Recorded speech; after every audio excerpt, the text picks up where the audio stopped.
Hello!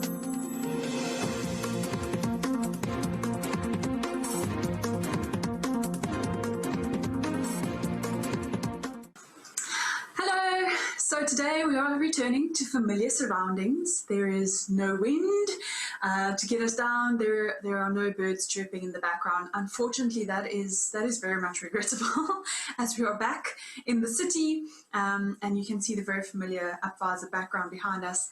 But thank you for tuning in to our session last week, and hopefully you still got some value out of the session, even though there was a little bit of wind, right?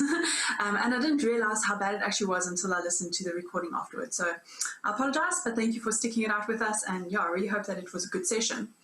And technology can be such a mission. Sometimes I've had so many issues getting my Facebook Live to work, to get the quality right. We use so many different platforms. And honestly, it has been such an energy drain for me. And I'm sure that you can relate. So if you didn't listen in during our session last week, then you won't know that we spoke all about time versus energy management, and if we should be doing one or the other, or if both is what matters. And really the conclusion that I would like to offer up is that both are important, because time management helps us to identify what time blocks we want to work in and really just figure out how we can eke out the best amount of time out of our day. But what energy management helps us to do is to help us improve the quality of the work that we are doing during those time blocks that we are making available to ourselves. So this month we have been going deep into productivity, whether you've been listening in on Instagram, where we've been talking about #productivity, or whether you have been tuning in on our Facebook sessions, where we have been talking a little bit more about it from a business perspective. You would have been hearing a lot about productivity, and there are different ways to be able to ensure that we are being productive both at home and at work. And if you are working from home, you know, it just helps to amp up the need for productivity. But I know that some people don't really realize that there is actually a fundamental link between productivity as well as profitability. And that is why I've been making sure that we really spend some time on productivity. And if we're honest, the more productive we are, the more profitable we will be. And we can be. And so it's important to make sure that we are getting the best out of ourselves at all times. But not just out of ourselves, but out of everything that is linking into our business, as a little bit more on that just now. But let's first look at what is productivity. So productivity, in simple terms, is merely a way to measure efficiencies. And it's about getting the greatest amount of output for the amount of time or the resources or whatever it is that we are putting into our business or into our lives. Or better put, it's really about getting the most bang for your buck, right? Now, profitability, on the other hand, is all about measuring the amount of cost of your input against the value of your output. So in essence, it's your income minus your expenses, which ends up being your profitability, right?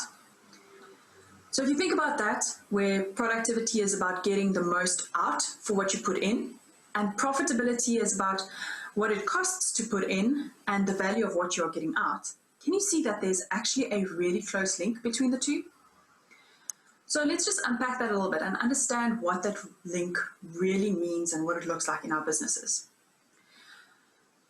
So firstly, what you need to understand is that what you put in is generally what you get out, whether to a smaller or larger degree, and maybe there's an extent of leveraging that you're able to do. So maybe I'm putting in 1 hour, but I'm getting double the output because of the way that I've structured my time or because I'm outsourcing some of it, okay? So they are correlated, but they might not be directly correlated one-to-one, right? That should make sense. So if we think about it, I've now touched on it. The first input that we really have as a business owner is time.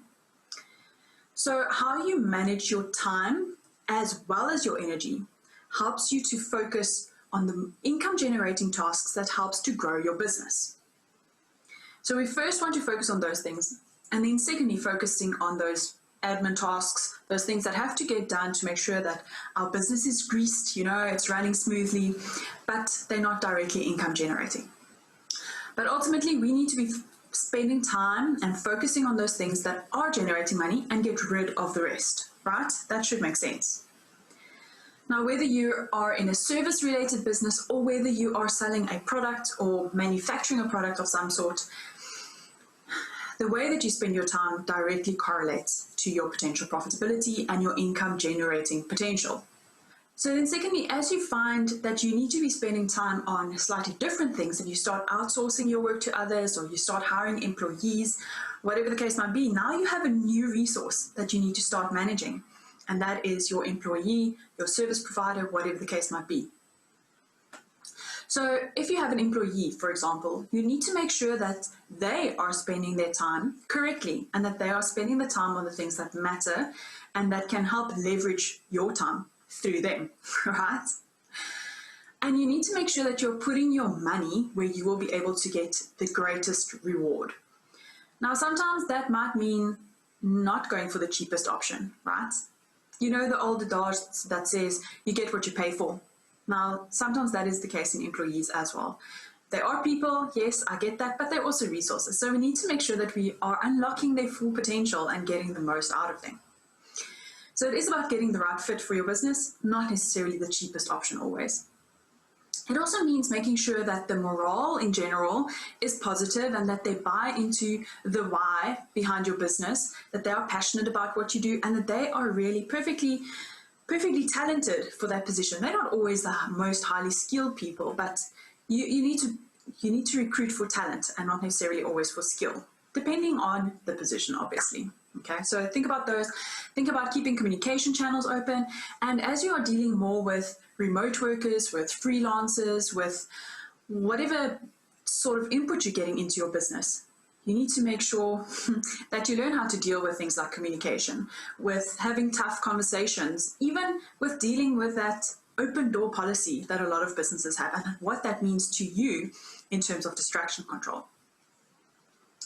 And then next you might find that you start investing in assets, and it doesn't necessarily always happen in this order, but let's look at assets next. So some tangible assets like machines, laptops, even buildings that you're in, all of those have the potential to generate income for you in different ways.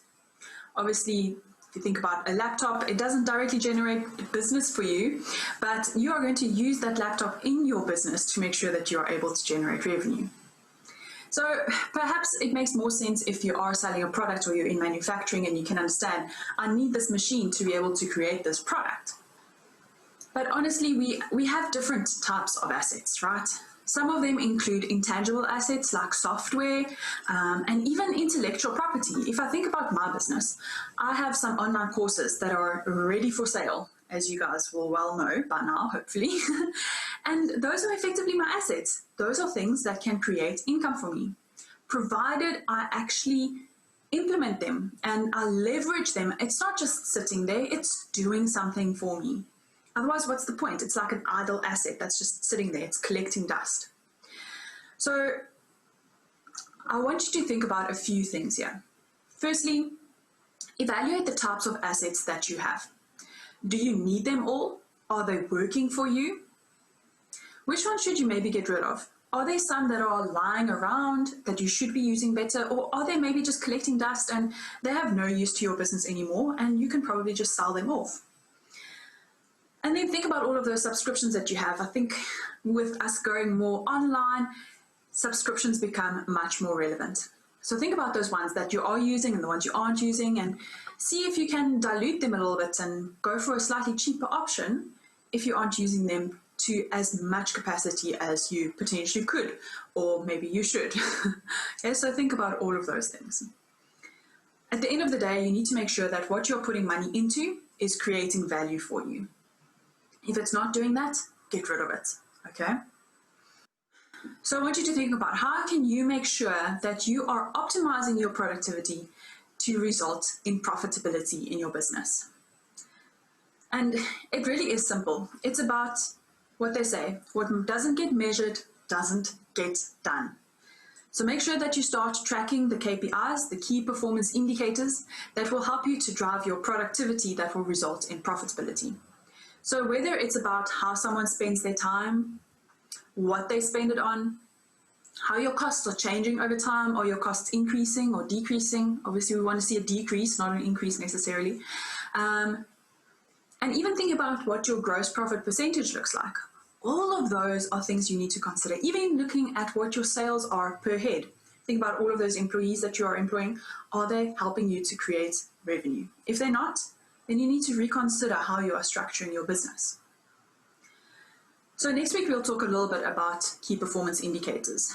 Whether you are an employee, an employer, a small business owner, micro entrepreneur, a solopreneur, it doesn't matter. We need to make sure that we are starting to track how we are getting an output for every input that we are putting in.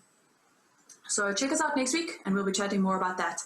This may also be a great time to let you know that next month's topic that we'll be covering in our training academy is all about costing and pricing your products and services, because I know that this is such a big factor for businesses. They don't understand and don't really know how to price their products and services well, and because of that their revenue is stagnating, and because they're not making sure that they are costing their products correctly, they are not able to automatically translate that into the correct sales price.